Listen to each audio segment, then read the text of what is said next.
আব্বা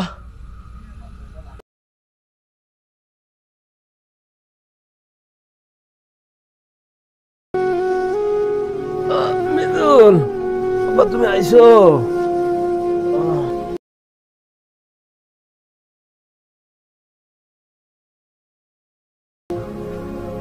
কি অবস্থা তোমার? এই তো একটু ভালো সাহেব। আব্বা আব্বা এই যে পছন্দ ধরছে, আমি মনে হয় আর বাঁচবো না। আব্বা তুমি এরকম ভাঙ্গে পড়ো না, এটা কিছু হয় না।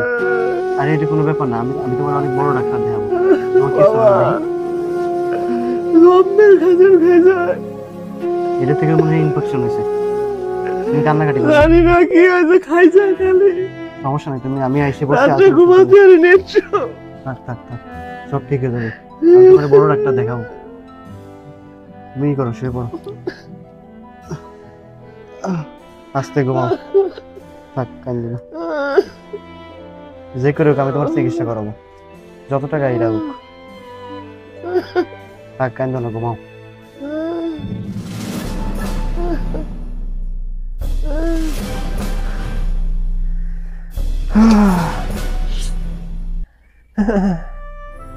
যে করে হোক আব্বার চিকিৎসা আমি করাবো। ছোটবেলা থেকে মারে পাইনি, কোলে পিঠে করে মানুষ করছে আমার।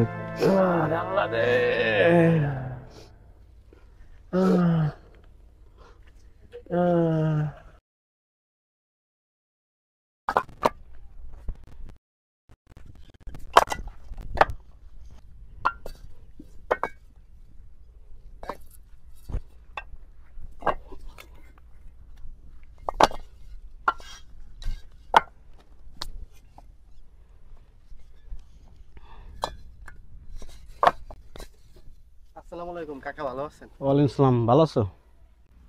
কাকা, আব্বু তো অনেক অসুস্থ ছিল, যার কারণে বাড়ি আসে। আমার পরীক্ষাটা শেষ করে চলে এসেছি। আপনাদের সাথেই তো কাজ করতো। আব্বার শরীরে কি লাগছিল, প্রচুর পরিমাণ ঘা হয়ে গেছে, প্রচুর অসুস্থ।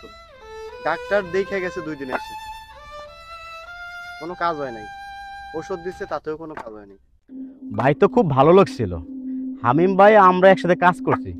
মাটির থেকে হাতে কি যেন লাগছিল, খাই যেতি পরে সে চলে গেছে। আমরা তো একসাথে কাজ করছি, এই বিষয়ে হামিম ভাই কিছু জানতে পারে। আচ্ছা কাকা, কাজ করেন, আমি দেখি। ওকে, ঠিক আছে।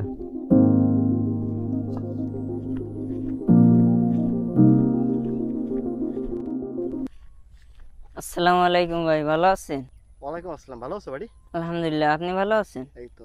কই গেছিলা? আব্বু তো অসুস্থ, ম্যানেজারের কাছে আইছিলাম টাকা নিতে।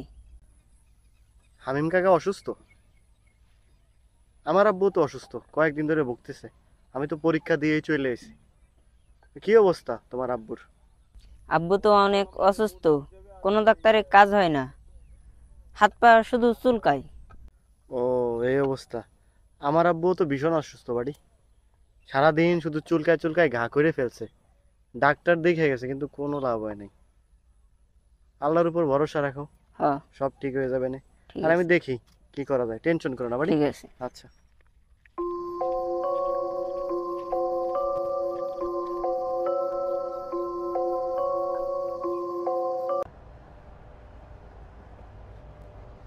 আসসালামু আলাইকুম কাকা, কই গেছেন? ওয়ালাইকুম আসসালাম।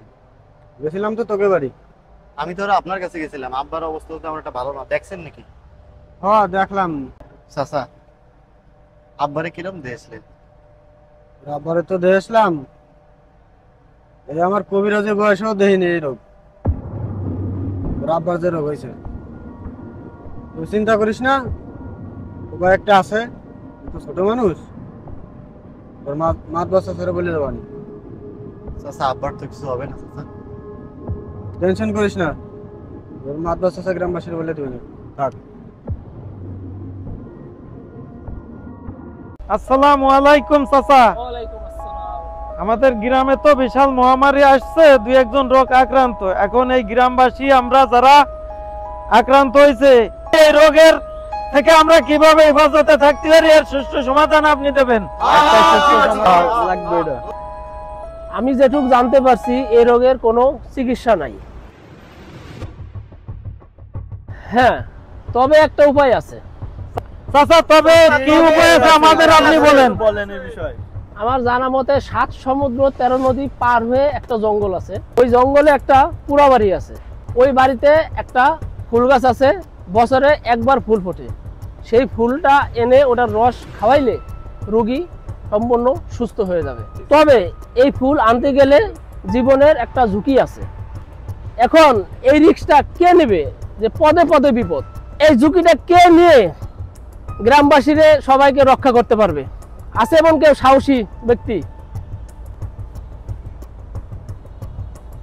কৃষিকে বাঁচানোর জন্য কেউ নাই? চাচা আমি আছি, আমি যাব। ছোটবেলা থেকে আম্মুকে পাই নাই, যে বাবা আমারে কোলে পিঠে করে মানুষ করছে, আজ তার এত বড় একটা অসুখ। যতই কষ্ট, তুমি যাবা? সবকিছু জানা সত্ত্বেও তুমি যাবা? আমি আমার বাপরে বাঁচাইতে, এই গ্রামবাসীরে বাঁচাইতে আমি যাব। আমার জীবনের ঝুঁকি যতই হোক, আমি কারো ক্ষতি হতে দেব না। আমি আমার গ্রামরে বাঁচাবো, আমি আমার বাপরে বাঁচাবো। এতে যদি আমার জীবনও চলে যায় তাও আমি পরোয়া করি না। আমি যাবো চাচা, আপনি সবকিছুর ব্যবস্থা করেন। চাচা আমি যাব। এই ফুল আনতে যত খরচ হবে গ্রামবাসী মিলে আমরা এর ব্যবস্থা করব। বাবা, তোমার বাবার অবস্থা খুবই খারাপ, তুমি আর দেরি করো না, তুমি এখনই বাইরো। জি কাকা, আমি সন্ধ্যায় বের হয়ে যাব। আমি আর একটু দেরি করব না। আজকের মতো সভা শেষ। ও আসলি আবার আপনাদের সবাইকে ডেকে আপনাদের সাথে আলাপ আলোচনা করব।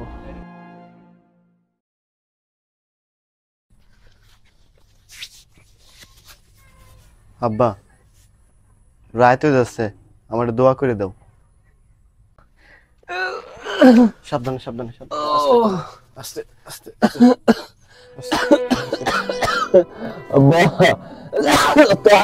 তাড়াতাড়ি এসো বাবু, তুমি আমার নিয়ে টেনশন করো না। তুমি টেনশন করো, তোমার কিছু হবে না। আমি খুব তাড়াতাড়ি চলে আসবো।